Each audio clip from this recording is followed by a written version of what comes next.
Hello, I'm Amy Bowden from the Writing, Reading, and Speech Assistance area of the Learning Commons here at the College of DuPage. In addition to supporting students with academic writing, reading, and speaking projects, we at WRSA can also help students learn to better organize their time and space, remember important facts and appointments, and make the most efficient use of their resources. These skills are called executive functioning skills, and they can help you be the best student you can be. One of these executive functioning skills is time management. So, what kinds of things do you think of when you hear this phrase? What can happen if we don't manage our time well? How does it make you feel?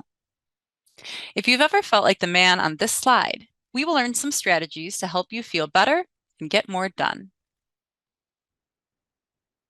According to working scholars, time management involves setting priorities and scheduling activities. We will talk about how to master each of these two skills, how to set priorities and how to schedule activities. This will help you get all of the things done that you need to do each day without falling behind or feeling overwhelmed. One easy tool to use is a schedule. These can be as simple as a piece of paper or as complex as a fancy app on your phone, but it's basically a way for you to see what time you have to work with and what tasks you need to accomplish in that time. Some people call this a planner or an agenda. It's different from a calendar in that it shows the hours in each day. This schedule represents the upcoming week. Write in the important things you have to accomplish at certain times on each day. You can put in your academic classes. You can also put in work and other important things that you need to do at certain times in the week. Some people like to color code to help group certain tasks together. You can use a highlighter marker to do this. This can help you keep things straight at a glance. If you have the same class on Mondays, Wednesdays, and Fridays, but a different class on Tuesdays and Thursdays. This is a great approach for people who are visual thinkers. Sometimes it can feel overwhelming to look at all of the tasks we have to accomplish at once. One thing that can help is to break large tasks up into smaller, more manageable steps. That way, we can just focus on one step at a time, like walking up a flight of stairs. There's a famous Chinese proverb that says, "The journey of 1,000 miles begins with a single step." Sometimes our goals can seem very far away, but if we take small steps of steady progress toward them, we will reach them eventually. The first step to successful time management is to know yourself. Each person is different, and we all have different strengths and weaknesses. Different ideas motivate us, but most of us need a good reason to do anything difficult. It can help to write down your personal goals to remind yourself of why you need to do certain things, especially if a small step will eventually lead to a bigger victory. For example, if studying for a test will help you pass a class, which will allow you to earn a degree to be hired for a job you enjoy, some things might seem meaningless in the short term, but they are meaningful in the long term. It's also important to know your strengths so that you can use them to your advantage, and to know your weaknesses so that you can realistically plan for support where you need it. For example, maybe you're wonderful at multitasking, but because of that, you find it difficult to focus on just one thing at a time. If so, you might set an alarm for a certain time increment that's challenging but realistic. And if you succeed in focusing on just one thing for that amount of time, you can reward yourself with something you enjoy. It's important to know yourself in order to achieve your best time management. Many of us tend to procrastinate, which means that we put off tasks until later instead of handling them as soon as possible, especially for tasks that we find difficult or we don't see the importance of. Not very many of us are natural prioritizers, which means we begin and finish important tasks before being distracted by less important tasks. But prioritization is a skill that can be learned. With practice, you can learn to prioritize your tasks and encourage yourself to do the harder things first, and then reward yourself with the more enjoyable things. I'm going to play a short clip of a video, and you might be able to relate to one of the students you see.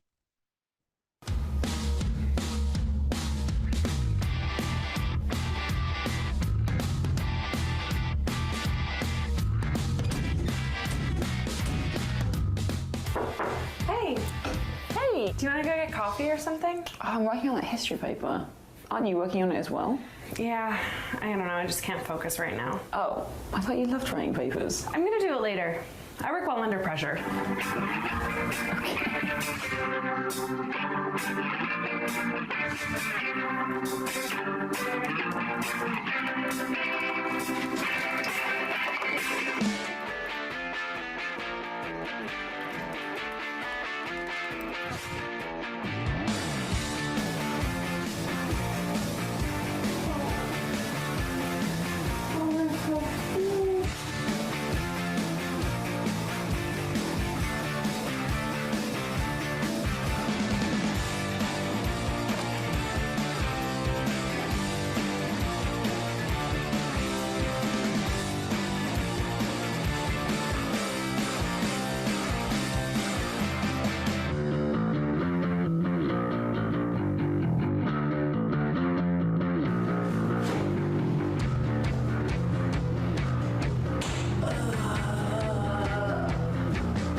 And so, if you related to the student in this clip who was a procrastinator, don't worry, there's hope. You might find that you only procrastinate with certain tasks, even if you're able to prioritize with others. Many people find that the type of task impacts how they accomplish it. In the past, it was assumed that people who procrastinated were lazy, but now psychologists believe that procrastination may be a coping mechanism for negative feelings such as anxiety. So, if you know that you tend to procrastinate, one possible solution is to try and decrease the anxiety around the task. Practice positive self talk. For example, I can do this. It's hard, but I can do hard things. And celebrate your small steps of progress. For example, hey, I finished one part of it, and now I just have two more to go. These things can help you decrease your anxiety and manage your time better. As we mentioned before, it's somewhat natural to want to avoid confusing, stressful, or unpleasant tasks. And unfortunately for us, there are so many fun things to help us waste our time when we should be working. Some examples that students often find themselves using to avoid important tasks are social media, videos, mindless scrolling, or even reading articles that may be interesting or informative, but not on topic for your assigned task. So, yes, these things are tempting, and many of them are still useful or important for self care. We can certainly enjoy these activities as rewards once we get our important tasks finished. But it does mean that we might have to work hard to keep ourselves on task. Step two of effective time management is to make sure that you have what you need. Have you ever found yourself in the frustrating situation where you begin your task and then realize you have to get up again because you don't have something you need? And then once you go to look for that thing, you can't find it, or you get distracted, and so you lose precious time and momentum. By the time you return to your task, you might find it hard to begin again. To avoid this, gather all the necessary supplies before you begin. For example, something to write with and on. Could be as simple as a piece of paper and a pen, or it could be a laptop or a tablet. You'll also need your course materials, such as textbooks, whether they're paper or digital. If you plan to work for an hour or more, you might consider having a bottle of water nearby or a snack to avoid having to break your concentration to get these things later. A note of caution, however, sometimes over preparation can be a form of avoidance or procrastination. So be careful to only gather necessary things. Don't fool yourself into thinking that you can't start work until you have a freshly baked batch of cookies. You can see where that would lead you. Get the basics and get started. Have a dedicated study space, somewhere quiet enough to focus, or if that's not possible, use noise-canceling headphones. If you live with other people, ask them to help you out by not bothering you when they see you in your study space. Keep your space organized in a way that helps you work comfortably. Enough space to spread out, good lighting, seating that promotes good posture. It doesn't have to be perfect, but if you can find a spot with these features, it can help prevent fatigue, annoyance, and some other negative feelings that might encourage you to avoid and time waste later on. You might consider keeping these things in your study space. I'll speak more about each of these items in a minute. Inspirational material, a regular annual calendar, a paper or digital agenda, your COD class schedule, COD academic calendar, and writing tools. This first item is not necessary, but it could be helpful for motivation. Many of us feel inspired to work hard and be our best when we think of someone whom we love or admire.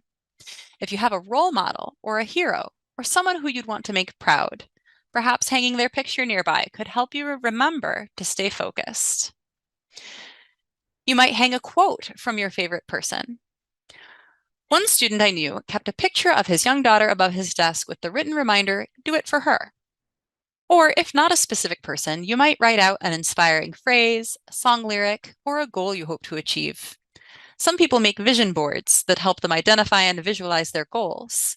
You can use any inspiration that reminds you to stay focused on what you need to accomplish. It's a good idea to have a calendar that shows you the days of the month and the months of the year. This can help with long-term planning and pacing of multi-stage projects. You can write important deadlines or due dates that might occur in the future, as well as exams and appointments. You can see when important holidays or vacations occur, because that might change your plans. For example, if you have a paper due on August 2nd, but you know that you'll be on vacation from August 1st through the 5th, you might have to work a little faster to get the paper done ahead of time and submitted before you leave. Or if you want to attend a social event like a party or sporting event on a weekend, you can plan your week so that you can get most of the work done during different days. In addition to seeing the months of the year, you also need a daily planner to plan the hours of each day, like that schedule we worked with before. Some people like a paper day planner, which you can find in any bookstore or office supply store. Others like to use a dry erase calendar that can be written on with markers and then wiped off and changed when necessary. You may prefer a digital planner, like an app for your phone or tablet, or an online website. These can often allow you to set alarms and send reminders for important events. Apps like these can be merged across devices and shared with other people to help you remember important announcements, appointments, and events. You also need to have an academic calendar for your school. This will remind you of the beginning and ending dates for your current term, important exams like midterms and finals, and any holidays when classes might be canceled. It wouldn't be very good time management to make a long drive out to campus only to find that class is canceled for a holiday. There are many choices for writing tools, but choose what works best for you and meets the needs of your assignments. You may only need a simple pen or pencil, but depending on the tasks you've been assigned, you might also need to highlight important ideas in the text. You can do this with highlighting markers or with sticky notes. Some people prefer to type everything on a computer, tablet, or even on their phones. If this works for you and if it fits the assignment, then that's fine. And so these are the things that you should have in your dedicated study space so that you can make efficient use of your time. Step 3 of effective time management is to create routines. Routines are sequences of events that we do in the same order. You probably already have routines that you follow. For example, every day you wake up, make coffee, have breakfast, brush your teeth, get dressed, and so on. Routines can help us get into good habits that become easy to remember because we practice them over and over again. If there are things you want to begin doing more regularly, you'll have more success if you build them into an already existing routine. For example, if you want to practice language vocabulary, you can pair it with an activity that you already do. You can begin to study your flashcards for 5 minutes a day while you drink your morning coffee. It may take a few days to establish, but once you build the habit, you'll be studying your flashcards as regularly as you drink coffee. Think about a routine that you want to begin. Pick a time of day where you'd have time to do this thing, and then pair it with something else that you might already be doing regularly. Experts call this technique habit stacking, and it's been found to be very effective. Step 4 of effective time management is to learn how to prioritize important tasks. To prioritize means to put things in order according to their importance. Most important things come first, less important things go after that. So as we've said before, it can be overwhelming to lay out all your tasks at once, but if you learn to prioritize in order of importance, writing a to-do list can give you a clear course of action. It also feels so satisfying to check off the boxes once you're finished. And this way you don't have to worry about the next task until you finish the one at hand, so you can focus all your attention and energy on one thing at a time.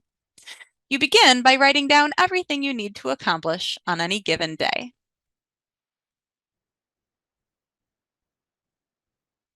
So in order to prioritize the daily tasks of this sample student, This person would need to ask themselves, what's most important to finish first? Well, one of the most important daily tasks any student must finish each day is their assigned homework. And so that would go in the number 1 slot. The next step to consider is whether any of these tasks sound time sensitive. That means they must be accomplished by a certain time, or maybe they need to be finished first so that something else can be finished in sequence.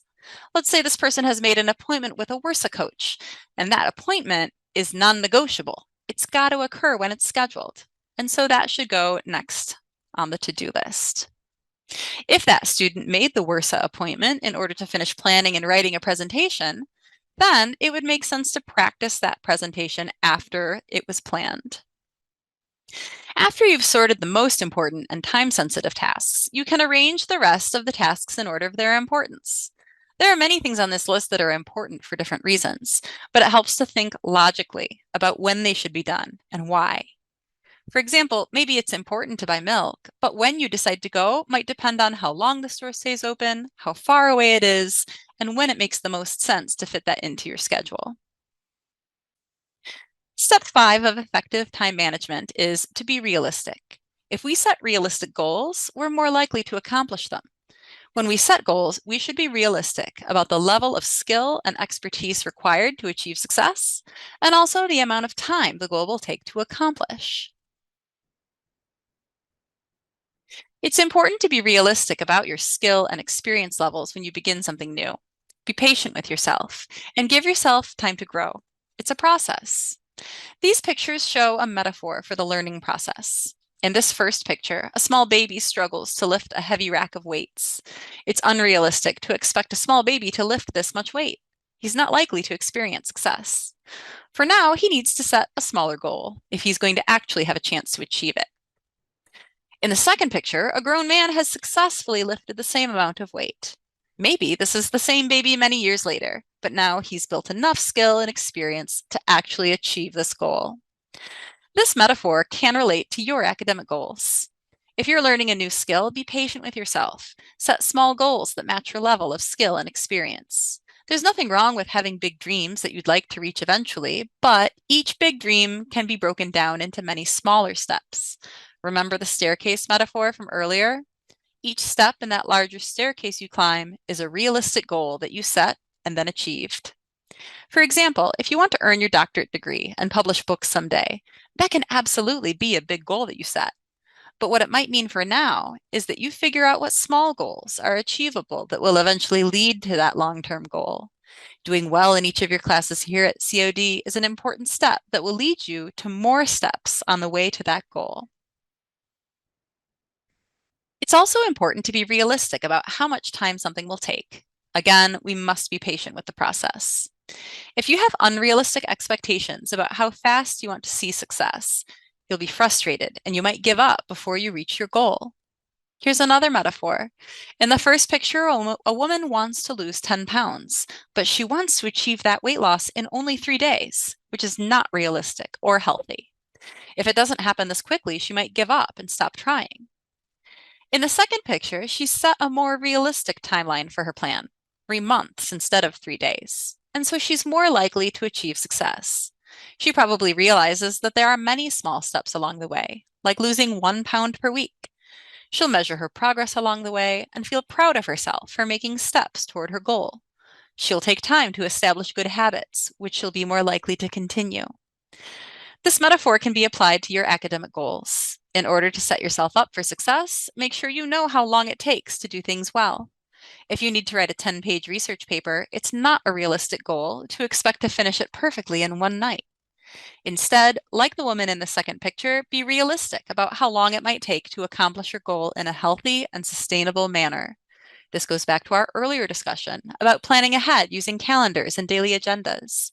Break up the large tasks into smaller steps and set a timeline for getting those small steps accomplished.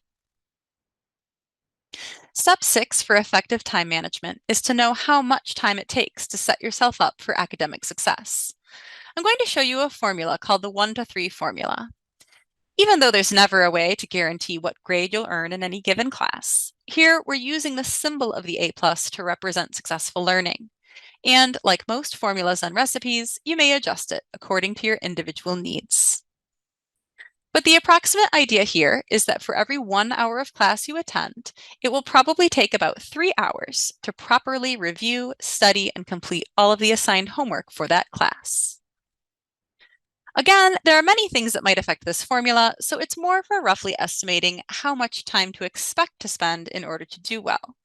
Some people might not know to expect or to plan this much time on a class, and then they might feel confused about why they didn't achieve success. This formula was derived from interviewing people who had been academically successful and then asking them how much time they spent outside of class, studying, reviewing, preparing, practicing, and completing homework. So as you begin each new term of classes, it's good to block off this much time to study if you can, and then adjust it according to your success or the growth that you'd like to see. Once you get some graded assignments back, you can decide if you need to spend more or less time to achieve the kind of results you want. Step 7 of effective time management is to find a good work-life balance. You may have heard the term self-care lately, and this refers to taking care of yourself physically, emotionally, and mentally. It involves finding a sustainable work-life balance, one you can maintain without burning out, which is what we call it when someone loses their motivation or desire to work hard. Learning is hard work, and it can be quite exhausting. Whenever we work hard at anything, we need to be able to rest and restore our energy with things that make us happy, feel good about ourselves, and remind us why we're working so hard in the first place. These are the rewards that will help us keep our spirits up when things get tough. What are some things you do in your free time to reward yourself for your hard work and to replenish your stores of motivation? Some students have shared what they enjoy doing: playing or listening to music, playing sports or getting exercise, spending time in nature, taking care of or playing with pets, spending time with friends and family, or even just resting. These things are all important, and whenever you make a schedule of your time, you should find small ways to schedule these in as well. Sometimes there are not enough hours in the day to do all of our work and all of our favorite recreational activities, and so we might have to save some of these for certain times in the year, like weekends, summer, or holidays. We might have to wait until a certain project or semester is finished, but then again, they can still serve as exciting rewards that we give ourselves when we complete something challenging. So you've learned many ways to improve your time management, which will help you achieve your goals and experience success. What do you remember from this presentation? What are some things that we can do to manage our time well? The steps of time management that we've discussed are to know yourself, know the reason why you're working hard, and know your strengths and weaknesses. Use your strengths to your advantage and set a plan for extra support to help avoid your weaknesses. If you know you tend to procrastinate, make yourself accountable to a friend and try to decrease the anxiety surrounding the task with positive self-talk. Make sure you have the tools you need to accomplish your task without interruptions. Find a space to study that's free from distractions and has everything you need to work uninterrupted. Create routines and practice them daily to establish good habits. To begin a new habit, link it to one you already practice. Prioritize important tasks and time-sensitive tasks, and accomplish those before the less important tasks or ones that can be done at more flexible times. Be realistic when you set goals so that your goals can actually be achieved in the amount of time you have and with the skills and experience you have. Know how much time you need to spend outside of class in order to accomplish academic success. For every hour of class, prepare to spend 3 hours completing the homework and studying for that class. And find a good work-life balance to keep yourself physically, emotionally, and mentally healthy. If you need extra support with time management or any other executive functioning skills for any of your academic classes, you can make a free appointment with one of our WRSA coaches for one-to-one assistance. We can assist you in person or virtually. Here are our hours of operation. During the academic year, we're open from Monday through Thursday from 8 a.m. to 7 p.m., on Fridays from 8 a.m. to 2 p.m., on Saturdays from 9 a.m. to noon, and on Sundays from 1 p.m. to 4 p.m. You can make an appointment by calling our phone number, 630-942-3355. You can also visit our online scheduling website at MyWC Online. That's WC for Writing Center. The full website is www.cod.mywconline.com. Thank you so much for your time today. I wish you a successful semester, and I hope to see you in the Warsaw Center of the Learning Commons. Thank you.